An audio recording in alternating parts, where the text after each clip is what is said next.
His heel goes down. It's a penalty, or is it? It's right on the edge of the... Welcome to Instant Replay for MLS Match Day 8. I'm your host, Andrew Wiebe, and as always, we're taking a closer look at the most controversial refereeing decisions in Major League Soccer. We start with a play that got the Five Stripes faithful up in arms. A loss to New England at home? Ooh, not so good. In the 28th minute, however, Miguel Almirón thought he had an absolute golazo. Only after video review, this goal was taken off for an offside offense against Pedro Amador. My mentions absolutely flooded. Wiebe, how is this offside? Please explain. And I will. I'll do my best to help you understand what the VAR Kevin Stott saw on this play, because in my opinion, this is an offside offense on Amador. What's not in debate is whether or not Amador is in an offside position. Clearly he is. However, just because you are in an offside position does not mean you committed an offside offense, and the clear phrase to remember in this situation is whether or not player, quote, deliberately played this ball on the attempted clearance. Now you might say, look, he tried to clear it, that's deliberate. But the law goes a bit deeper than that. The law says that it's a deliberate play when a player has control of the ball, with a possibility of 1, passing the ball to a teammate, that can't be true here, 2, gaining possession of the ball, that's never going to happen in this situation, or clearing the ball. This one is debatable, and why is it debatable? Well, because there is another bit of text that's extremely relevant on this particular play. The defender definitely had a clear view of the ball. The ball wasn't moving too quickly for him to attempt to clear, and the direction of the ball was not unexpected. The laws say that the player would have to have time to coordinate their body movement. For example, it was not a case of instinctive stretching or jumping or a movement that achieved limited contact or control to deliberately play the ball. And for me, the defender is stretching, reaching, just trying to get a foot on the ball. Therefore, for me, this does not rise to a deliberate play of the ball. Therefore, when Amador receives the ball, he is offside. Yes, I get it. It's very frustrating if you're an Atlanta player, coach, or fan. And I'd be interested in having a debate with you. But for me, this is the correct application of the law. Offside. One more quickly from this game, the penalty kick that earned New England the victory. Watch closely here, Emmanuel Latela. Oh, number 9s, never challenge in your own box. That is very, very clever from Carlos Heel, who gets his foot out in front, draws the contact, and goes down. Penalty in my opinion. Good call from referee Alexis De Silva. To Orlando we go. Let's take a look at a possible red card here. This is Serge Goma of the Red Bulls on Rodrigo Schlegel of Orlando City, and oh man, everybody's gonna wince seeing that one. That looked extremely painful. Yellow card is the call on the field from referee Chris Pinso. Jose Carlos Rivero, the VAR, of course takes a look at this for serious foul play, but doesn't send Pinso to the monitor. And I'm flummoxed because that is a clear and obvious error in my opinion. I've got a red card for serious foul play all day, every day. It's not malicious from Goma, but he leaves his feet, goes way over the top of the ball. And then for me, the excessive force is the straight leg, full weight into the shin, and then studs raking down and burying into the top of the ankle. So for me, you've got the double here. 1, excessive force. 2, endangering the safety of an opponent. I am quite surprised that did not get sent for review. Serge Goma is extremely lucky. Rodrigo Schlegel, well, he ends up getting sent off in the 55th minute for a second yellow card. Watch very closely. Look how high this boot is and into the face of the Red Bulls' Eric Choupo-Moting. I'm sorry, that's reckless. That's potentially dangerous. That's a yellow card. Chris Pinso calls it, and Schlegel has his walking orders. For me, a good call on this one. All right, let's check another possible red card. To Nashville we go. Daniel Lovitz trying to close down Dom Marjuk, who's already scored in this game. Watch very closely the arms of Lovitz as he comes in and, whoa, clear contact into the neck, maybe bottom of the chin of Marjuk, and I wouldn't call that negligible force. Call on the field is just a foul on Lovitz, but it's right in front of the fourth official, and obviously Jorge Gonzalez, the VAR, is also going to check this one. Gonzalez sends the referee Jair Marufo to the monitor. For what? It would be violent conduct on Lovitz. Marufo watches the play, comes back and says, that's gonna be a yellow card, no sending off, and I think Marufo got it right. I don't see Lovitz using his elbow or arm as a weapon here. It's not a deliberate strike for me, which is the verbiage in the violent conduct law around contact to the head or neck. It's also, in my opinion, not excessive force or brutality. It's much more inadvertent contact coming together as Lovitz tries to block off Marjuk. Does it hurt?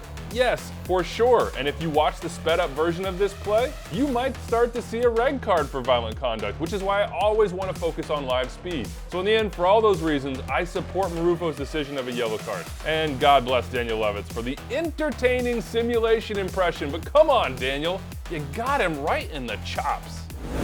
Big penalty decision in the 33rd minute in Colorado with San Diego in town. CJ Dos Santos, the goalkeeper for San Diego, dives in on Darren Yappi, who goes down, and after just a beat or two, there's a penalty called by referee Sergei Boyko. I see very clear contact and a potential foul on CJ Dos Santos. He's diving in late, he's taking out the legs of Yappi. We all see that. Now, what it's very hard to see is the very, very minor touch on the ball that CJ Dos Santos seems to get when I go frame by frame. But even with that touch, I still have this as a penalty. For me, the attempt to play the ball and dive in at the legs is careless. Touch or not, Dos Santos takes down Yappi and prevents him from participating in an attack San's goalkeeper in net. And the touch is so small and minor as to be inconsequential. It doesn't change the speed or trajectory of the ball, and the challenge is still careless, and it still takes out the opposing player. I've got a good penalty here. Well done to Boyko.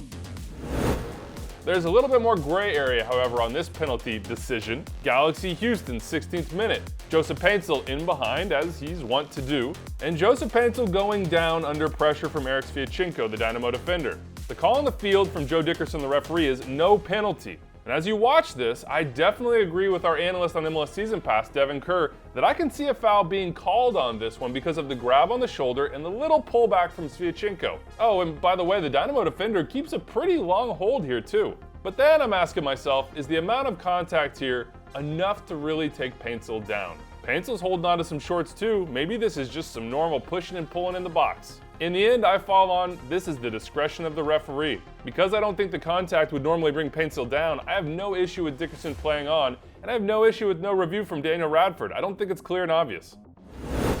What is clear and obvious, however, is the denial of an obvious goal-scoring opportunity for Zanka of the Galaxy in the 28th minute. Watch closely here. Ezequiel Ponce is in behind. He's going to be one-on-one with the goalkeeper with an opportunity to shoot. And right there, the right knee of Zanka hits the right foot, leg, ankle, whatever body part of Ponce. That's what takes Ponce down, and it's a foul. And because it happens outside the box, wow. Eagle eyes from Joe Dickerson to spot that, it would not be a double jeopardy situation where you'd have to weigh a penalty. It is simply a red card and a free kick on the edge of the box. Well done to Joe Dickerson. And well done to Jose Carlos Rivero, the VAR on the LAFC San Jose game. It is the final kick of the game. A corner kick in LAFC's box with San Jose trying to find the equalizer. And watch very, very closely Ryan Hollingshead there in the middle of the goal. Does that ball hit his arm? Call on the field is no penalty, and Jose Carlos Rivero and his crew are going to have to be scrubbing the tape to try to find some sort of smoking gun. Well, arguably our best angle is obstructed by a San Jose player, but as it stands based on arm positioning and what I'm inferring from where the ball bounced, it seems to me like it bounced off torso, and even had it hit arm, I think that's a natural position, tucked into the body. Sunday soccer time, Sporting Kansas City Portland, 29th minute. We're checking on a possible penalty and maybe even a red card. Kansas City's Suleimanov is in the box, he's got the ball, and he's being stepped on. Only Pierre-Luc Lazier, the referee, does not see it live. So play continues. That means Shantahini, the VAR, is going to have to check and recommend review. Lazier goes to the monitor, sees what we all see, which is a clear foul on Antony, and points to the spot. That's a penalty. Okay, I agree with all that, but it's a little bit more complicated than that because Antony is on a yellow card when he commits this infraction. And I gotta tell you, given the stamp, the studs, the way he goes down on top of the foot, that's at the very least reckless for me. It's not serious foul play, but it's not just a careless foul. That's not what happens. Antony gets to stay on the field. Let's take a close look at a possible serious foul play decision in this Kansas City-Portland game. Into first half stoppage time. Waiting for the final whistle, and in the meantime, Joaquin Fernandez of Kansas City is driving forward with the ball, only he takes a little bit of a loose touch, and Antony is there to challenge for it. Fernandez reaches out, gets a little piece of the ball, and close your eyes if you're squeamish. He gets a big piece of Antony right on the shin/calf with the studs. Antony goes down, yellow card is the decision for Lazier, and Portland are furious, both during the game and after. They want a red card for serious foul play. And I see the case in this situation. Though I don't think this is excessive force from Fernandez, I don't see him leaving his feet or lunging or driving through the leg. I do think it's a tackle or challenge that endangers the safety of an opponent. And within the law, the key word is or. It could be excessive force or endangering the safety. So for me, given the way that Fernandez lunges, I know he completes this pass, but it's certainly not the way he's intending. And then catches Anthony full in that shin calf with the studs. To me, that falls under endangering the safety. I think Fernandez got lucky here. In my opinion, this could have been red. How about a couple razor thin, and I mean razor thin, offside calls? 86th minute, Inter Miami, Chicago. It's 0-0 and Luis Suárez has himself a goal, only, oh boy, the flag is up.